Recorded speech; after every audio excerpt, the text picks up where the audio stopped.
Yes guys, welcome from me, it's your Championship Manager 0102, another player profile for you, another request. We've got the great Hernan, George, Crespo. Where do we start with Crespo? We'll start with him probably in real life, shall we? You know, Crespo, proper striker, proper, you know, and he had that element of that concept, didn't he, of the Latino concept. He really did, and the long hair, you know. And when it was great to see him play in England, and the reason I'm saying that is because I'm a big fan of seeing players take their shot in England when they get a chance. I don't care about any other country, right? I'm fed up with hearing about players doing so well, they've scored all these goals, yeah, and then they come to England and they fuck up. Now, Crespo, do we call him a success? I would call him a failure, personally, because, well, we'll get to Chelsea in a minute. So, 48 years of age now. Started his career at, surprisingly, River Plate in 1988. 13 years of age, and you know, it makes sense. Argentina, River Plate, it was always likely to be the case.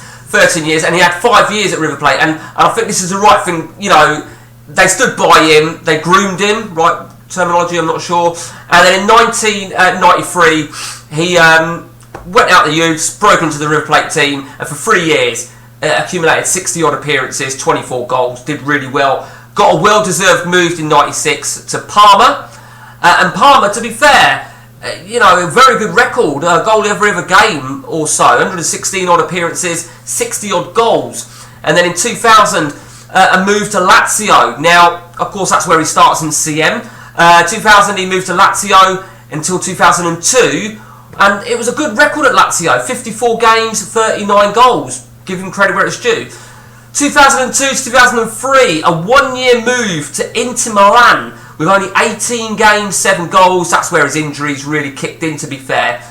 Now, my question at this point is, you know, there's a lot of big teams in Italy, but Parma, Lazio, Inter, to move to those successive teams, I don't know. Do you know what I mean? You know, I thought he had a great record at Lazio, so it didn't make sense to move to Inter. Maybe there's a story behind it, I don't know.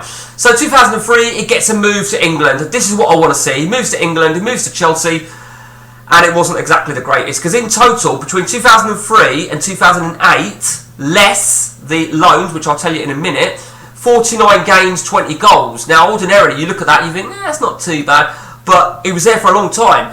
However, 2004 to 2005, he was on loan at AC Milan. Of course, he was in that Milan team that played in the Champions League final. From 2006 to 2008, he was at Inter Milan. So this really puts an emphasis in real life. You know, a lot of people, they say that, you know, he's a great striker, but when you look at it from this, I mean, I don't know how much of this is all true, because I research a lot of this shit and I write it down, and you know, and I think, you know, this don't portray him that great. In 2008, he left Chelsea officially. So whilst he was at Chelsea from 2003 to 2008, he was really, realistically, only there from 2003 to 2004, and then again from 2005 to 2006, because from then on, he was on loan everywhere. 2008, he moved to Inter Milan permanently, what I would imagine was a fucking pay-as-you-play deal. 14 games, a couple of goals. 2009 to 2010, Genoa, 16 odd games, 5 goals. And then 2010, apart from River Plate, but where it all began European-wise, he ended up back at Parma with 40 odd games, 10 goals. So in total, 453 games, 197 goals. For Argentina, broke into the under-23s in 96, broke in... interestingly, I wrote this down actually, and I'm not sure if I wrote this down right, but he played for the under-23s in 1996, but he played his first Argentina senior game in 1995, and he played his last of his 64 caps in 2007. He accumulated 35 goals, so a very good record for Argentina, no doubt about that. Let's talk about his managerial record then. Well, he's got a bit. He has got a bit. So, 2014 to 2015, he was the youth team of Parma. He was in charge of the youth team of Parma. Fair enough.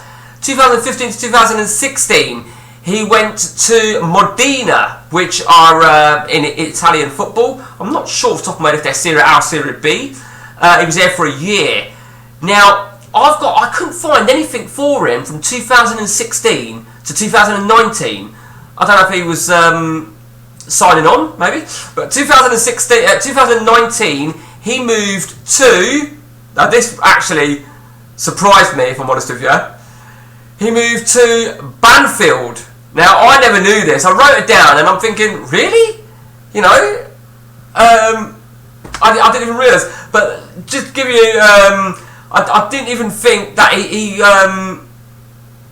I didn't even think he had any affiliation with Banfield, who are, if you're not 100% sure, they're a sports club. That's what I read up. They're a sports club based in Greater Buenos Aires in Argentina. And I remember reading about Banfield years ago, and I always thought they were just some shitty little thing. But nevertheless, he was there. Now in 2020 to 2021, he went to... I've got to pronounce this correctly now, haven't I? Defensa Justica. Now, I've got to be honest with you, right? When I first saw Defensa Justica, I thought it was China. It's not, it's Argentina. They're another football club in Argentina.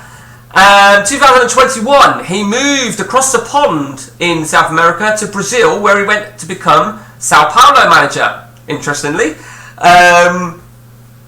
He's there for a year before moving to... And now, I don't care what anyone says, this is where the money is. He went to the United Arab to be in charge of Al Duhail 22-23, and that was Al Duhail. Now in 2023, let me just make sure I got that right because I wrote it down. I got that wrong, sorry. Al Duhail was Qatar, and he then moved to Al Ain, based in the United Arab Emirates.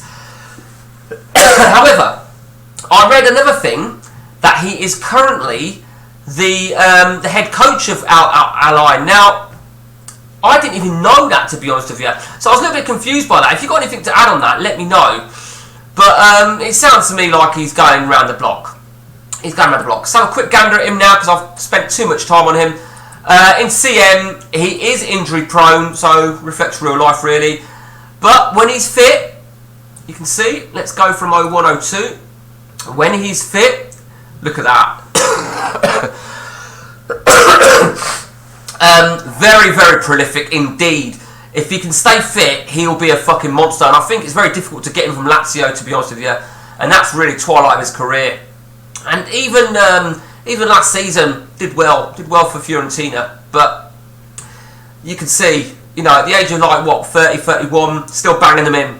Very, very worth it if you can get him, or start a game as Argentina, or to see how he flares up, or as Lazio. Argentina would be difficult because I think Argentina have an amazing squad to choose from. It's very difficult to actually fit him in there, but I think he's a very, very good player in terms of CM. If he can stay fit, that's really key. And the injury prone of 11. Let's have a look at how 10 years of injuries. Yeah, you see a lot of match injuries, you can see. I know we're going over a span of 10 years. Nothing really... Well, 7 months there. Shit, he broke his leg in 06. Fuck me. Where was he in 06? Let's just have a look. 06. Yeah, it's over here, isn't it? Over here. So look at that. He was having a good season as well, weren't he? 11 in 21. Broke his leg, poor bastard. So, yeah, that is Crespo then, guys. If you've got anything to add on Crespo, anything that I've missed, anything that I've got wrong, feel free to correct me. I won't hold it against you. And until next time from me, guys, take it easy.